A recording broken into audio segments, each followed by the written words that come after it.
Welcome to the Tech Egg. Don't get scrambled. Enjoy the video. In this video, I will explain how to make a midday meal bill. This process is crucial for ensuring that schools receive timely funds for providing nutritious meals to students. We will walk you through the essential steps, from gathering daily records to submitting the final bill, ensuring all financial norms are met. Our aim is to make this administrative task clear and manageable for everyone involved. To prepare an accurate midday meal bill, you must first collect all key information. This includes precise daily attendance, which directly determines the number of meals served.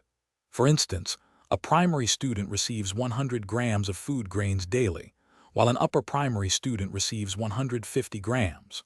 Also, meticulously record all cooking expenses, covering items like vegetables, cooking oil, and fuel, to ensure a complete cost breakdown. Next, focus on accurate calculation and thorough documentation. Multiply the number of meals by the approved per-child cooking cost, which is approximately 5 rupees and 45 paise for primary students and 8 rupees and 17 paise for upper primary students. Consolidate all daily records into a detailed monthly statement. Remember to attach all supporting documents, such as purchase invoices for ingredients and official attendance registers, to validate every claim. The final stage involves submitting your meticulously prepared bill for verification and approval.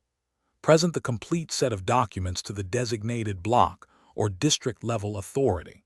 They will carefully cross-verify all entries against the supporting evidence to ensure accuracy and compliance with guidelines.